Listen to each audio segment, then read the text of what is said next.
ہم آپ کو بہار نستعلیق چینل میں خوش آمدید کہتے ہیں۔ آپ اپنی اور اپنے بچوں کی خوبصورت اردو انگلش لکھائی کے لیے اور اپڈیٹ رہنے کے لیے بہار نستعلیق چینل کو سبسکرائب کریں اور گھنٹی کا بٹن دبائیں۔ شکریہ۔ شیطان الرجیم، بسم اللہ الرحمن الرحیم۔ چشمے پٹھوا ٹی وی کی طرف سے آپ کا میزبان مبین مرزا حاضر خدمت ہے۔ ناظرین، ہماری کوشش ہوتی ہے کہ آپ کے سامنے ہم ایسی نامور شخصیات کو لے کے آئیں جنہوں نے زندگی کے کسی نہ کسی شعبے میں نہ صرف اپنا نام کمایا بلکہ اپنے کام کی وجہ سے وہ اپنے علاقے کی بھی پہچان بنے اور اس دنیا کو وہ کچھ دینے کی تگ و دو میں رہتے ہیں۔ ہمارے آج کے مہمان ایک ایسے شعبہ زندگی سے ان کا تعلق ہے کہ جس کو دیکھ کر سوچ کر انسان تسکین کی بلندیوں پہ پہنچ جاتا ہے۔ میری مراد فن خطاطی، فن خوش نویسی سے ہے۔ ہمارے آج کے مہمان جناب صفدر حسین راجہ صاحب عارف القلم، یہ شاگرد خاص ہیں استاد محترم جناب خالد جاوید یوسفی صاحب کے۔ اس وقت جو پاکستان میں خطاطی کے حوالے سے حیات لوگ ہیں ان میں سب سے اہم نام جو ہے وہ محترم خالد جاوید یوسفی صاحب کا آتا ہے۔ اور خالد جاوید یوسفی صاحب جنہوں نے سیکھا ایک ایسی شخصیت سے کہ جن کو خطاطی کے حوالے سے پوری دنیا میں نہایت منفرد مقام حاصل ہے۔ میری مراد سلطان الخطاطین حافظ محمد یوسف صدیدی رحمۃ اللہ علیہ سے۔ ہمارے آج کے مہمان ہیں صفدر حسین راجہ صاحب۔ راجہ صاحب، ہم آپ کو اپنے پروگرام میں خوش آمدید کہتے ہیں۔ شکریہ جی، نوازش آپ کی۔ راجہ صاحب، ماشاءاللہ آپ نہ صرف خطاطی کے حوالے سے بلکہ آپ کی زندگی کے بہت سے پہلو ہیں۔ ماشاءاللہ شاعری کو دیکھ لیں اور اگر سپورٹس کے حوالے سے دیکھیں تو آپ کا ہاکی میں بھی ماشاءاللہ بڑا نام ہے۔ تو آغاز ہم کریں گے خطاطی کے ہی حوالے سے کہ یہ ایک ایسی چیز ہے خوبصورت لکھی ہوئی، اور یقیناً آپ اپنی زندگی کا تجربات ہمارے ساتھ آج شیئر کریں گے۔ جب آپ ایک خوبصورت لکھی ہوئی چیز کسی کے سامنے رکھتے ہیں تو کیا تاثرات ہوتے ہیں اگلے آدمی کے؟ مرزا صاحب، آپ کا سوال سر آنکھوں پر، اور سب سے پہلے تو میں آپ کا شکریہ ادا کرنا چاہوں گا کہ آپ اور چشمے پٹھوا ٹی وی جو ہے یہ اس شعبے میں گراں قدر خدمات دے رہا ہے، اپنے علاقے کے خاص لوگوں کو جن کی اچیومنٹس ہوتی ہیں ان کو پروموٹ کرنے کے لیے، ان کو دنیا کو دکھانے کے لیے۔ تو یہ قدم قابل ستائش ہے اور اس کے لیے میں ممنون ہوں کہ آپ نے مجھے کچھ بولنے کا، کچھ سننے کا موقع دیا۔ اور اب آپ کا سوال کہ جب کوئی چیز، خوبصورت چیز کسی کے سامنے پیش کی جاتی ہے یا خطاطی پیش کی جاتی ہے تو لوگوں کا کیا ری ایکشن ہوتا ہے، تو اس کے لیے میں یہی کہوں گا کہ اللہ جمیل و یحب الجمال، کہ اللہ خوبصورت ہے اور خوبصورتی کو پسند کرتا ہے۔ تو اللہ تعالیٰ نے اپنی ساری صفات اور اپنے جتنے بھی خواص ہیں اس نے بہت معمولی مقدار میں کر کے تو انسان کے اندر ڈال دی ہیں۔ تو جب وہ خوبصورت ہے، خوبصورتی کو پسند کرتا ہے، تو یہی چیز اس نے انسان میں بھی ڈال دی ہے۔ تو جب کوئی بھی بندہ خوبصورت چیز دیکھتا ہے تو وہ اس کو خوبصورت ہی لگتی ہے۔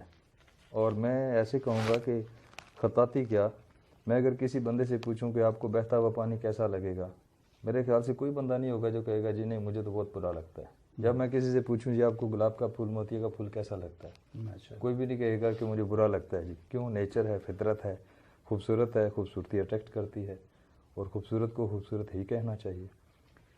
میرا سوال کرنے کا مقصد یہ تھا کہ آج کل کمپیوٹر کا دور ہے، آج وہ لکھائی نہیں رہی، وہ خوبصورتی نہیں رہی، وہ تحریر کے اندر وہ جامعیت، وہ توازن نہیں رہا۔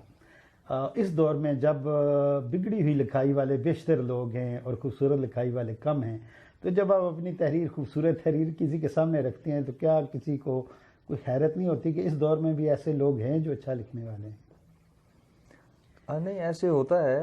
مثلاً اب دیکھیں، اللہ تعالیٰ نے جب کہا نا نون والقلم، تو یہ تو قیامت تک چلتا رہے گا۔ کم ضرور ہو جائیں گے لوگ شاید، لیکن ختم نہیں ہوں گے، یہ چلتا رہے گا۔ اور یہ فطرت ہے، کمپیوٹر فطرت نہیں ہے، وہ مین میڈ ہے۔ اور اب ہاتھ کے لکھے ہوئے کو جو سمجھنے والے ہیں، جن کی آنکھ ہے دیکھنے والی، تو وہ تو ہاتھ کی لکھائی کو بہت مطلب پسند کرتے ہیں اور ان کو اٹریکٹ کرتا ہے. اور استھیٹیکلی بھی اگر دیکھا جائے کہ ایک عام بندے میں اس کو ایک کمپیوٹر کی لکھائی کا لفظ اور ایک ہاتھ کی کسی خطاط کا لکھا ہوا لفظ دونوں سامنے کیے جائیں اور اسے صرف پوچھا جائے کہ دونوں میں سے کون سا اچھا ہے, تو وہ کہے گا یہ خطاط والا اچھا ہے. حالانکہ اس کو نہیں سمجھ کہ یہ اچھا ہے تو یہ کیوں اچھا ہے, اگر وہ زیادہ اچھا نہیں لگ رہا تو وہ کیوں نہیں لگ رہا, یہ اس کو کوئی پتہ نہیں. لیکن استھیٹیکلی اس کو وہ خوبصورت لگے گا کہ یہ اچھا ہے اور وہ اس کو اچھا ہی لگے گا, فطرت ہے. اچھا, تو آپ کو یہ کب احساس ہوا خوبصورت لکھائی؟ کیونکہ جس دور میں آپ پڑھے ہیں وہ یقیناً ایسے اساتذہ کا تھا جن کے خود خط اچھے ہوتے تھے, لیکن خوش نویس ہونا تو اور بات ہے. لیکن ماشاءاللہ خطاطی ایک بالکل الگ فیلڈ ہے. اس میں تمام جو الفاظ ہیں ان کے اوزان ہوتے ہیں, ان کا باقاعدہ ایک اصول ہے, ضابطہ ہے, اور اس کو سیکھا جاتا ہے. قدرتی طور پہ کوئی بھی شخص خوش نویس تو ہو سکتا ہے لیکن خطاط نہیں ہو سکتا. تو کیسے, کس عمر میں آپ نے فیل کیا کہ مجھے اس شعبے میں جانا چاہیے, یا میرے اندر یہ اللہ نے صلاحیت رکھی ہے؟ دیکھیں مرزا صاحب, جب تو بچگانہ ذہن تھا نا, عمر بچگانہ تھی, مطلب اسکول لائف تھی, تو اساتذہ کی ہینڈ رائٹنگ اچھی ہونے کی وجہ سے ہم پہ اچھا اثر پڑ رہا تھا لکھائی کا, اور عام پین سے جب لکھتے تھے تو اچھا تھا.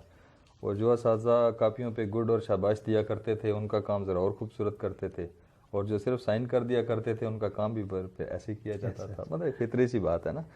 تو لکھائی نارمل پینسل کی لکھائی خوبصورت تھی. تو یہ تقریباً 91-92 میں جب کالج کا دور تھا تو خیال ایسے ہی گزرا کہ ویسے لکھائی اچھی ہے, اگر خطاطی سیکھی جائے تو مطلب کیسا لگے گا, اور یہ پتہ نہیں ہے کہ میں سیکھ بھی سکتا ہوں یا نہیں.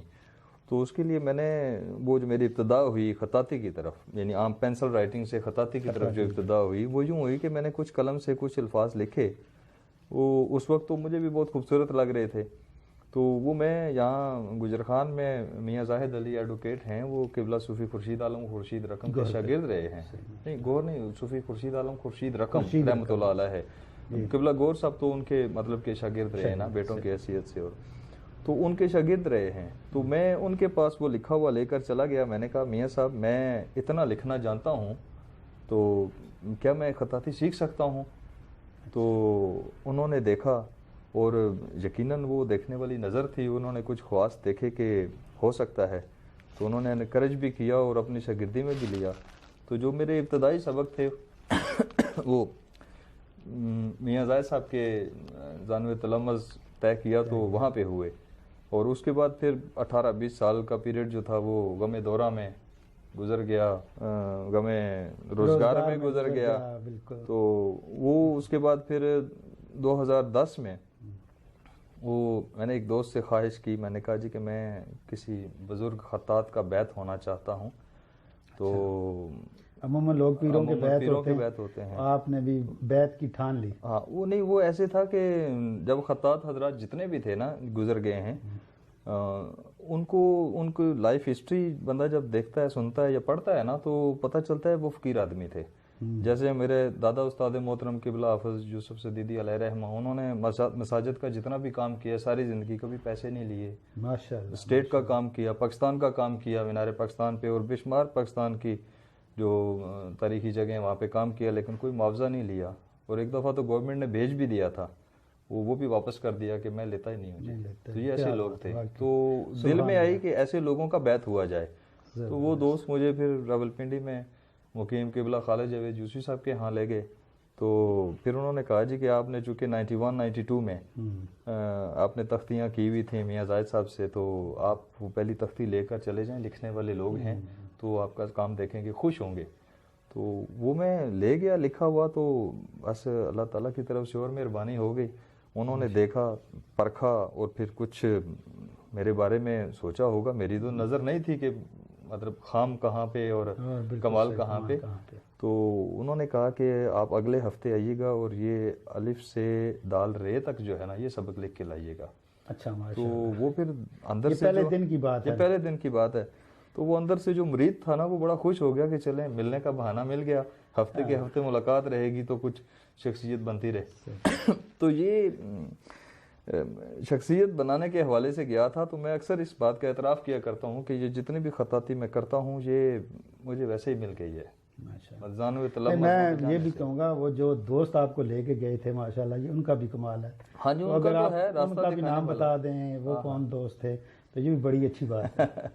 ہاں وہ محترم ہیں گجر خان سے اپنا عبد الرحمان تابانی صاحب ہیں۔ اچھا ماشاءاللہ وہ بھی بڑے نامور خطاب ہیں۔ ہاں جی، وہ استادوں میں سے ہیں ماشاءاللہ۔ زبردست۔ تو خالد جاوید یوسفی صاحب کے پاس جب آپ بیت ہو گئے، پکے پکے بیت ہو گئے، کیونکہ مجھے خود استادوں سے ملنے کا بڑا موقع ملتا رہا ہے، تو ماشاءاللہ واقعی ان کے پاس جائیں تو ایسے لگتا ہے کہ ہم کسی درویش کے پاس، کسی صوفی بزرگ کے پاس آ گئے۔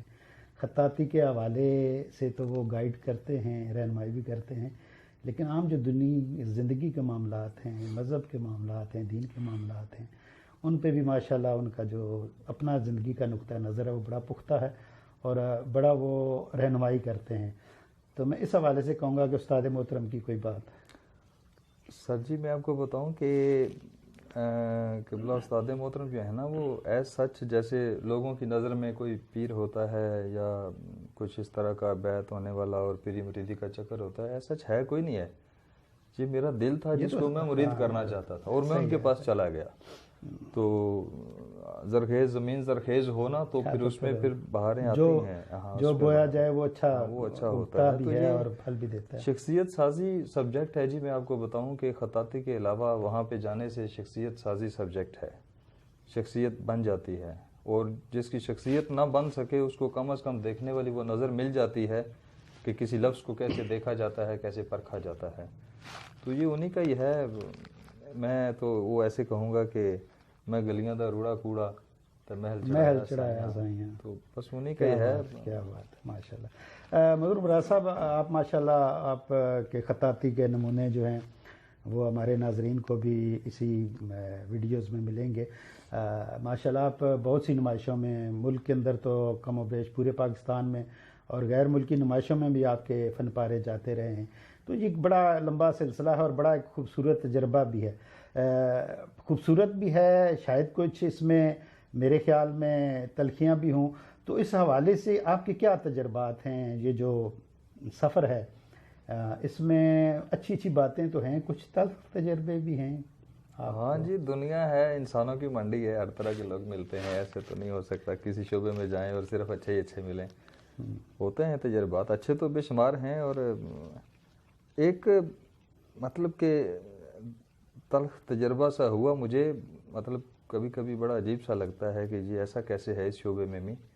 وہ میں ذکر اس لیے کرنا چاہ رہا ہوں کہ جو تجربات ہوتے ہیں نا اس سے انسان خود تو بہت کچھ سیکھتا ہے، لیکن جب آپ اس کا ذکر کرتے ہیں تو جو اس شعبے سے متعلق لوگ ہوتے ہیں ان کو بھی شاید کوئی اچھی راستہ مل جائے اور وہ اس تلخی سے بچ جائیں، تو اس لیے میں نے ذکر کیا۔ وہ اصل میں ایسے ہے کہ ایک دفعہ ایسے ہوا کہ ایک انٹرنیشنل نمائش جب جہاں پہ ہوئی ہمارے ہاں پاکستان میں، تو اس میں پاکستان کی نمائندگی بھی کر رہے تھے، کافی خطاط حضرات تھے، مصور حضرات تھے۔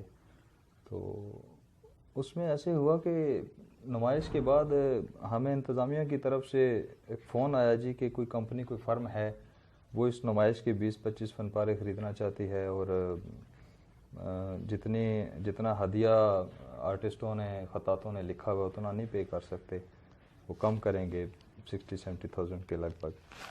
تو انہوں نے پھر پوچھا جی کہ اگر آپ کی اجازت ہو تو آپ کا فن پارہ جو ہے یہ ان کو سیل کر دیا جائے۔ تو اجازت دے دی کہ اب اللہ کی آیات اور نبی پاک صلی اللہ علیہ وسلم کی باتوں کو پیسوں میں تو نہیں تولا جا سکتا، جس کو جو جتنا کوئی اپنی مرضی سے، خوشی سے اور اپنی استطاعت کے مطابق دے سکتا ہے، اس پہ تو ہم لوگ تو کم از کم بزید ہونے والے نہیں ہیں کہ ایسے ہو یا ویسے ہو۔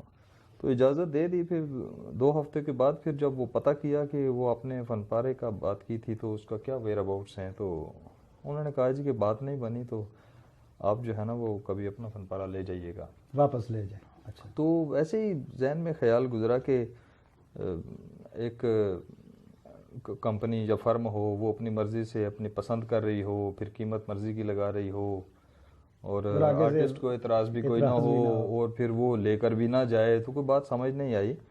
تو بس ایسے ہی وہ فن پارہ، جب ایک فن پارے کو دوسرے فن پارے میں فریم میں فٹ کرنے لگا نا میں گھر پہ، تو وہ میں نے دیکھا کہ فن پارہ آلریڈی کھلا ہوا تھا.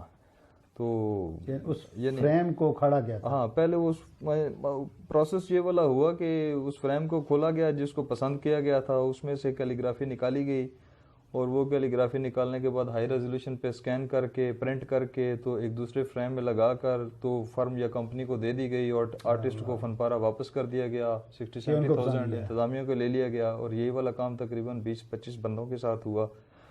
اچھا, اور صرف آپ کے ساتھ نہیں ہوا؟ ایسے نہیں, میں نے اس پہ 2-3 شہادتیں بھی قائم کی ہیں کہ بالکل ہاں ایسے ہوا ہے جی, لیکن فن پارہ ہمارا گیا نہیں ہے. تو وہ فن پارہ کدھر جانا تھا, وہ تو پیسے جانے تھے. تو ایک خیال گزرا کہ جی کیسا شعبہ ہے, خطاطی لکھتے ہیں, قرآن لکھتے ہیں, راتوں کو لکھتے ہیں, اور یہاں پہ پھر اس طرح سے سلوک کیا جائے تو پھر وہ دل تھوڑا سا بد دل سا ہو گیا کہ یہ آرٹسٹ پھر کام کرے تو ان لوگوں کے لیے کیوں کرے, اس سے بہتر تو یہی ہے کہ جیسے ہم کرتے ہیں بس اپنے دل کا رانجھا راضی رکھتے ہیں, راتوں کو لگے رہتے ہیں, اور بس اپنا دل مطمئن ہے بس کافی ہے, باقی کسی کے لیے کیا ضرورت ہے. میں فیس بک پہ ایک دفعہ میں نے آپ کا یہ جو آپ راتوں کو لکھتے ہیں اس کو آپ نے منظوم بھی کیا اور اپنی پٹھواری زبان میں کیا, تو میں چاہوں گا چشمے پٹھوار کے اس فورم سے آپ وہ کچھ اشعار ہمارے ناظرین تک بھی پہنچائیں. وہ بس دلی کیفیات ہوتی ہیں مرزا صاحب. رات کو جب بندہ جاگتا ہے نا, خطاطی والا جاگتا ہے تو کمپوزیشنیں نازل ہونا شروع ہو جاتی ہیں, شاعر لوگ آمد ہوتی ہے, آمد ہوتی ہے, شاعر لوگ جاگتے ہیں تو شعر آمد ہوتی ہے, فقیر لوگ جاگتے ہیں تو جو اسرار و رموز ہوتے ہیں وہ نازل ہونا شروع ہو جاتے ہیں. تو اسی طرح سے کچھ الفاظ ٹوٹے پھوٹے, شاعر نہیں ہوں, اعتراف ہے ایک شاعر نہیں ہوں, بس ذوق ہے جس کی وجہ سے بس کچھ نہ کچھ خیال آ جاتے ہیں. تو وہ میں عرض کروں گا, پٹھواری میں ہے اپنی مادری زبان میں, کہ لفظاں نال میں گلاں بانا رہنا آیا, واہ واہ, لفظاں نال میں گلاں بانا رہنا آیا, ساری راتی لفظ بنانا رہنا آیا, ساری راتی لفظ بنانا رہنا. واہ واہ. کشاں مداں نقطے دائرے گل نہیں سننے, کشاں مداں نقطے دائرے گل نہیں سننے, پچھلی پیریں ترلے بانا رہنا آیا. ایک نقطے جد گل ایک دسی نقطے نہیں, واہ واہ واہ, ایک نقطے جد گل ایک دسی نقطے نہیں, میں کی میں بے نقط سنانا رہنا آیا. یوسف ورگے لفظ نہیں بننے ماڑے کولوں, واہ واہ, یوسف ورگے لفظ نہیں بننے ماڑے کولوں, ماشاء اللہ. وریاں تو میں لکھنا سانا رہنا آیا. واہ واہ. اور چٹے کپڑے اتر گلاباں کچھ نہ پوچھ, واہ, چٹے کپڑے اتر گلاباں کچھ نہ پوچھ, اندر نہیں میں بو چھپانا رہنا آیا. واہ واہ واہ واہ. اور آخری خود کلامی نال اس نہ قطع کرنا پیا کہ میں نہ جانا کون ہے صفدر کچھ تے دس, میں نہ جانا کون ہے صفدر کچھ تے دس, تاڑے کول تے آنا جانا رہنا آیا. واہ واہ واہ واہ, ماشاء اللہ جی. صفدر صاحب پٹھواری بھی جی تساں بڑا سوہنا لکھا, اور اپنا پوری وہ کیفیات جڑیاں بڑے سوہنے طریقے نال بیان کی. اچھا, اب ایک آج کا دور کمپیوٹر کا دور ہے, اور ماشاء اللہ چیزوں میں تیزی آ گئی ہے, سہولت بہت زیادہ آ گئی ہے, لوگ آرام طلب ہو گئے. خطاطی ایک مشقت طلب کام ہے, وقت دینا پڑتا ہے, ٹائم, اور پھر ارکریزی کرنی پڑتی ہے. کیا آپ سمجھتے ہیں آج کا طالب علم اس طرف کچھ رکھتا ہے شوق؟ دیکھیں, میں نے ایک بات پہلے کی کہ مقدار جو ہے نا وہ کم ہو گئی ہے, لیکن معیار جو ہے نا وہ بہت بڑھ گیا ہے. ماشاء اللہ. لکھنے والے بہت تھوڑے لوگ ہیں, لیکن جو لکھنے والے ہیں وہ اچھا لکھنے والے. اب ٹرینڈ کی اگر بات کریں کہ لوگوں کا اس طرف ٹرینڈ ہے نہیں ہے یا کم ہے, تو یا کمپیوٹر اس میں کتنا انوالو ہے, تو کمپیوٹر کو تو میں ضرور دوش دوں گا اس بات کا, لیکن کمپیوٹر کے علاوہ ہمارے جو بڑے ہیں, ملک کے بڑے ہیں, جس دور میں بھی رہے ہیں, میں کسی ایک بندے کو یا کسی ایک پارٹی کی بات نہیں کرتا ہوں, جتنے بھی پاکستان کے بڑے رہے ہیں سارے اس میں قصوروار ہیں کہ جب کمپیوٹر آیا اور لانچ ہوا تو یہ صرف پاکستان میں تو نہیں لانچ ہوا. المیہ یہ رہا کہ ہمارے ہاں جب کمپیوٹر آیا تو لکھنے والوں نے چھوڑ دیا, اور جو فرمیں کام کر رہی تھیں انہوں نے کمپیوٹر سے مدد لینا شروع کر دی, اور جو ہاتھ سے کام کرنے والے تھے بے روزگار ہو گئے, اور یہ جو ہمارا اسلامی ورثہ خطاطی ہے یہ آہستہ آہستہ پیچھے ہونا شروع ہو گیا، یہ المیہ رہا اور توجہ نہ دی گئی گورنمنٹ کی طرف سے۔ اب میں کبھی کبھی سوچتا ہوں کہ آج کے دور میں اسلامی ممالک میں بھی اور یورپین کنٹریز میں بھی کتابیں تو کمپیوٹر ہی لکھتا ہے، اس میں کوئی شک نہیں، ہمارے ہاں بھی کمپیوٹر سے لکھی جاتی ہیں، لیکن انہوں نے اپنے اسلامی ورثے کو بچا کے رکھا ہوا ہے، انہوں نے اسکولوں میں اس کو رائج کیا ہوا ہے، ان کی تعلیم ہوتی ہے، تربیت ہوتی ہے، پروجیکشن ہوتی ہے، ساری چیزیں ہوتی ہیں، انہوں نے اس کو چھوڑا نہیں ہے، اور اس وجہ سے ان کی تاریخ بڑی ہے، ہماری تاریخ چھوٹی ہے۔ تو ہمارا المیہ یہ رہا کہ کمپیوٹر کے آنے کی وجہ سے ایک تو گورنمنٹ کی طرف سے سہولت ختم کر دی گئی اثاثے کو بچانے کی، اور دوسرا لوگ بے روزگار ہونے، ان کی مجبوری تھی، لوگ بے روزگار ہو گئے تو انہوں نے اور شعبہ ہے زندگی میں اپنے روزگار کے معاملات تلاش کیے اور شروع ہو گئے۔ تو یہ کمپیوٹر کا دوش ضرور ہے، لیکن گورنمنٹ نے جب اسلامی ورثے کو سنبھالا نہیں اور اس کی طرف توجہ نہیں دی تو وہ بھی اس میں برابر کی قصوروار ہے۔ بالکل ایسا ہے۔ اگر ہم انفرادی حیثیت سے دیکھیں، ماشاءاللہ آپ بہت اچھے خطاط ہیں اور پورے ملک میں جانے جاتے ہیں، آپ ہمارے نہ صرف پٹھوہار گجر خان، ہمارا آپ فخر ہے ماشاءاللہ۔ کیا آپ یہ جو ایک خوبصورت فن ہے اس کو زندہ رکھنے کے لیے آپ بھی کوئی صحیح کر رہے ہیں، آپ بھی کوئی کوشش کر رہے ہیں؟ ہاں جی، کرنا پڑتا ہے، اس کے علاوہ چارہ کوئی نہیں ہے۔ جب اس نے کہہ دیا کہ وہ کہا نا ہمارے بڑوں نے کہ ہر ایک سے اس کی رعیت کے بارے میں سوال کیا جائے گا، تو ہم سے پوچھا جائے گا کہ یہ صلاحیت میں نے دی تھی، یہ ساتھ لے کر آ گئے ہو، یہ تو لوگوں کو دے کر آنے والی تھی، تو ہمارے پاس کوئی جواب نہیں ہوگا، کوئی جواب نہیں ہے۔ تو اس وجہ سے اس کو ہاں سکھا رہا ہوں میں، میرے پاس الحمدللہ اتوار والے دن کچھ دوست احباب ہیں جو گھر آ جاتے ہیں سیکھنے کے لیے، تو ان کے لیے ہم الحمدللہ اور فی سبیل اللہ حاضر ہیں، سکھاتے ہیں، میں ان کو سکھاتا ہوں۔ اور پھر کچھ دوست احباب ایسے ہیں جو پاکستان کے دوسرے شہروں سے تعلق رکھتے ہیں اور وہ نہیں پہنچ سکتے، تو وہ اپنے اسباق جو ہیں وہ مجھے ڈاکخانے کے ذریعے بھیج دیتے ہیں، پوسٹ کرتے ہیں، وہ باقاعدہ پوسٹ کرتے ہیں، میں ان کی اصلاح کرتا ہوں اور ان کو ڈاکخانے کے ذریعے واپس بھیج دیتا ہوں۔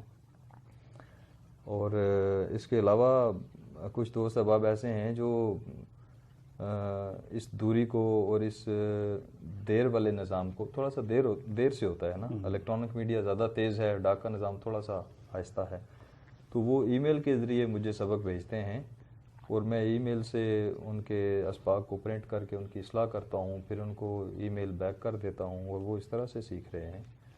اور اس کے علاوہ جو ایک اور الحمدللہ اور فی سبیل اللہ کاوش ہے، وہ یوٹیوب پہ بہار نستعلیق ایک چینل ہے خطاطی سیکھنے کا، جس میں میں سارے اسباق کی ویڈیوز بناتا ہوں ایک ایک کر کے، چھوٹی چھوٹی، تاکہ کسی پہ گراں نہ گزرے، ٹائم کے حوالے سے بوجھ نہ بنے۔ تو اس کے ذریعے الحمدللہ نہ صرف پاکستان میں بلکہ بیرون ملک جو ہیں لوگ نستعلیق سے، اردو سے ذوق و شغف رکھنے والے، وہ سیکھ رہے ہیں الحمدللہ، فیڈ بیک ملتا ہے کہ آپ ماشاءاللہ بہت اچھا کر رہے ہیں۔ تو یہ اپنی طرف سے کوششیں ہیں، چونکہ اس سوال سے بچنا ہے، سخت سوال سے، کہ مالک پوچھے گا ہم سے کہ یہ میں نے تمہیں دیا تھا، تم ساتھ لے کر کیوں آ گئے ہو؟ یہ بڑی ذمہ داری ہے، تقسیم نہیں کی، بڑی ذمہ داری ہے۔ ماشاءاللہ آپ تقسیم بھی کر رہے ہیں، اور رہ رہا ہے کہ مجھے استاد محترم خالد یوسفی صاحب بھی یاد آ رہے ہیں۔ یہاں 23 مارچ کو چند سال پہلے یہاں ایک نمائش کا اہتمام کیا گیا تھا، جس میں بہت سارے دوستوں نے اپنے فن پارے رکھے تھے۔ تو یہ میرے خیال میں گجر خان کی خوش قسمتی بھی ہے، اور گجر خان جو ہے وہ ایسی زرخیز زمین ہے جو اس حوالے سے، خطاطی کے حوالے سے بھی کام کر رہا ہے۔